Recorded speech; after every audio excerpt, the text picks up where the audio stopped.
step forward. You have been brought here for a purpose, the most important task of your lives. Ears up, Guardian. It's Jay, your local warlock lore nerd, with a simple podcast that keeps you well-read on the transcendental goings-on of the Sol system when you don't have time to read running patrols or grinding out crucible kills with a certain Cryosthesia 77k. Here's hoping that the endless night ain't getting you too down this week. I'd like to share with you some goings-on between City Humans and City Elixni from the Lightkin armor set. Some glimpses of splicer training might teach us that we have more in common than we do in contrast, and that some connections are more important than how many arms you have. Now, it's hard to translate the specifics of text formatting into speech sometimes, so thank you for your patience as I over-explain the syntax. As transmissions from the mysterious Nine will tell you, there's a lot to be conveyed in how many spaces between words. So let's get started with the Titan Lightkin set. The Lightkin helm starts with a quote from our own Mithrax. "Even below this night, the ground has been warmed by the great machine." The text reads, "I will focus on the emptiness." Her gauntlet hummed behind her shield, and later they would swear she walked between the bullets. The Titan Lightkin gauntlets start with a quote by the Drifter. "Enemies become allies, that's just how it goes. Hell, most of my dearest friends killed me at one point or another." The text reads, "The flame of my will cannot be quenched." The Splicer rose to her feet again, somehow stronger than before. The Lightkin plate chest armor starts with a quote by Lord Shax. "We have more in common than we may realize, or be willing to admit." The text reads, "I am lightning, energy unbound but directed." The Splicer felt the arc energy crackling around him, and joined with it. The Lightkin Greaves start with a quote by Commander Zavala. "Trust is built slowly, stone by stone, like this city. I can touch the cold without letting it in." The Splicer envisioned the heat of battle and drew it into himself until there was nothing left but crystalline silence. And the Lightkin Titan Mark. A quote by Amanda Holliday. "It ain't right to think wanting a better life for yourself and your kin is just a human value." The text is a VanNet civilian terminal conversation log, encryption enabled, transmission origin Europa, conversation log, translation module active. Users at Bodsa guest and at Eurfob, EURFOB. Thank you for using VanNet. Your conversation may be recorded. Connecting you with your party, Europa at Jovian FOB. Editor's note, EURFOB is Varix of House Judgment, and Botza Guest is Misraxkel of House Light. Varix starts, "Long day's grace, Misraxkel." Misrax, "Light bless you, Varix. Thank you for taking this time." Varix, "You sound troubled. Confide. Varix will listen." Mithrax, "The humans they are not as accepting as I had hoped. They cannot see us as anything but the things of their nightmares." Varix, "Are we not?" Mithrax, "I thought things would change." "Kel you may be, but you have much to learn about being a Kel yet, Mithrax. Change does not come overnight, not for Elixni, not for humans. Change takes time, effort. Change hurts, like first molt." Mithrax responds, "I suppose." Varix continues, "Suppose nothing. Misraxkel is too eager to forget the wolves. Do you remember what it was like to kneel to the Queen of the Reef?"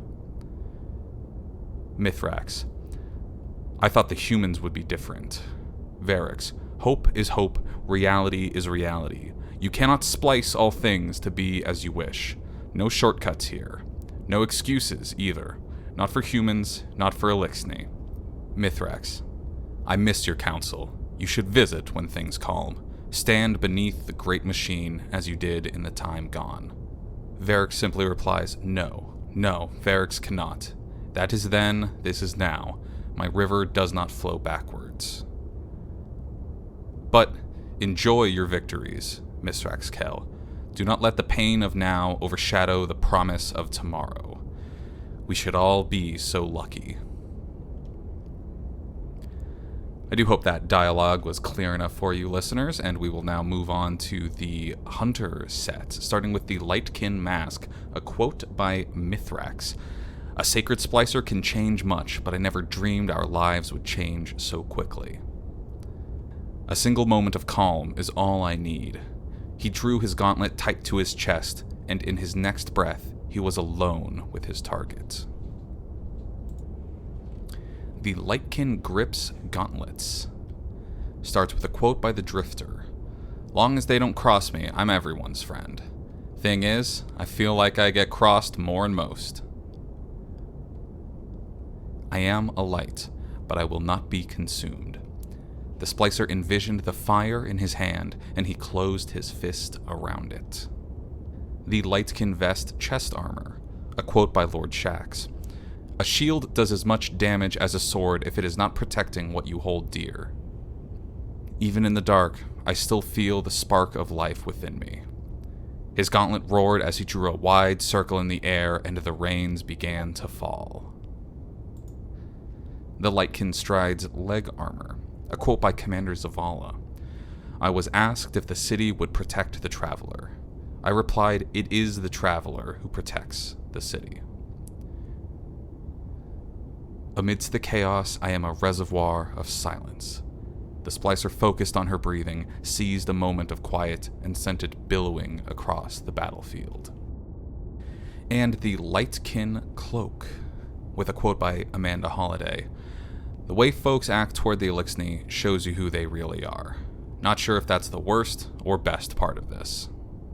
Another transmission record between Varix and Mithrax. Mithrax opens, light grace you. Varix responds, Varix is relieved to hear you, Mithrax. You are there beneath the great machine? Yes. Without your assistance, we would never have survived the Vex attack. This is clear, and from this gratitude, you now speak in human language during private correspondence?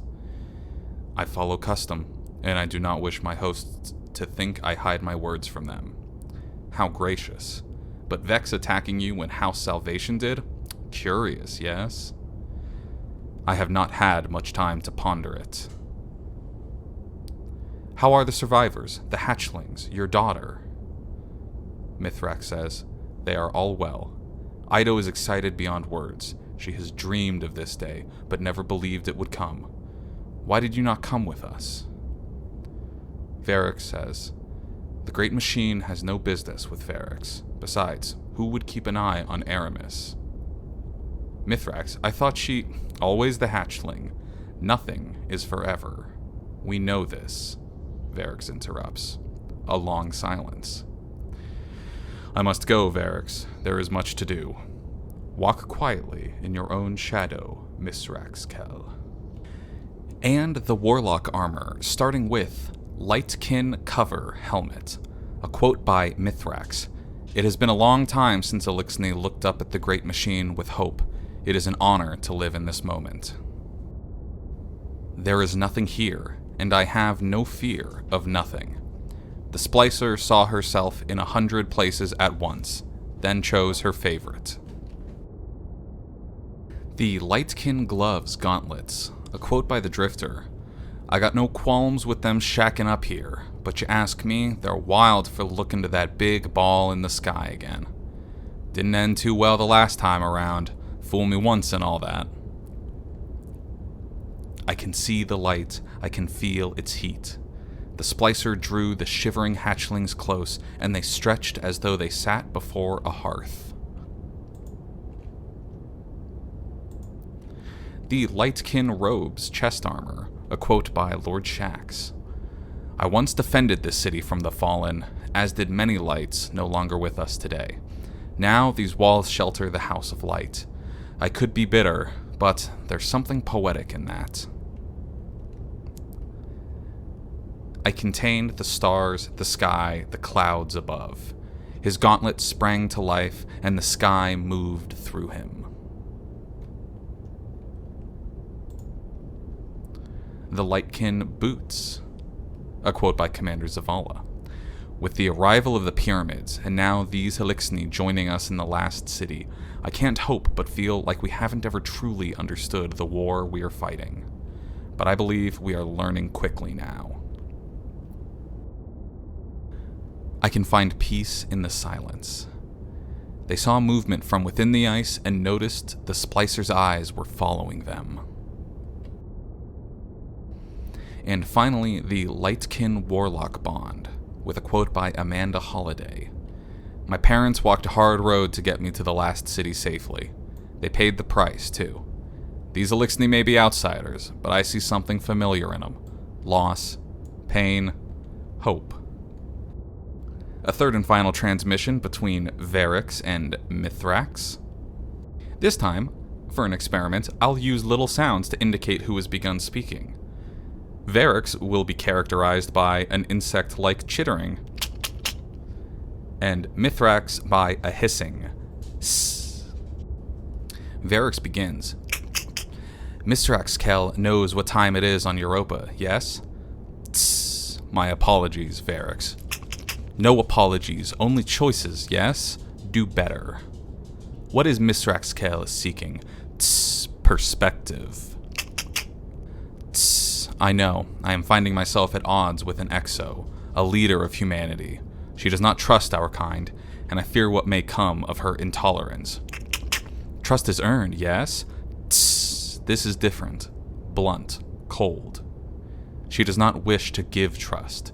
There is no transaction, just anger. Varix knows this. Varix also remembers Mithrax Kel as a soft-shelled hatchling, always mewling. Always wishing to make friends, even with the older dregs who would push him over. Mithrax Kel always trying. Tss. Is peace not worth trying for? With those who accept peace in their hearts, yes. Some only know war, only want war. Not all battles can be won with words. Tss. Then what? I cannot strike at her. It would confirm all of the humans' worst fears. This is where Mithrax Kel and Varix differ, but perhaps also where we are similar. Do you trust any of the humans? Tss, yes, some. With your life? There is a long silence. Tss, some. There is Mithrax Kel's perspective. Tss, thank you, Varix. Do not thank Varix yet. The day is long, but the night is longer. Well, I hope that wasn't too annoying. In the future, I can try doing little impressions of certain people speaking in dialogue, or maybe even rope some friends into reading it back and forth as though we were a stage play of it. Thank you very much for listening to the first short and easy episode of Ears Up Guardian, the simple podcast where you can listen to lore instead of reading it. I know there are long and extensive books of lore out there, but for this podcast I wanted to focus on some of the readings that often go unnoticed, buried in the engram structured information of boots, gloves, helmets, and all manner of guns. The Lightkin armor set of this season was a little light on text, so as I delve deeper into some older lore tabs, such as the Praefectus suits from the season of The Chosen, we'll have much longer reading series. Let me know what you think, or if you have any advice for how this might be produced better. And we'll keep having a good old time with this project. Thank you for listening, and good night.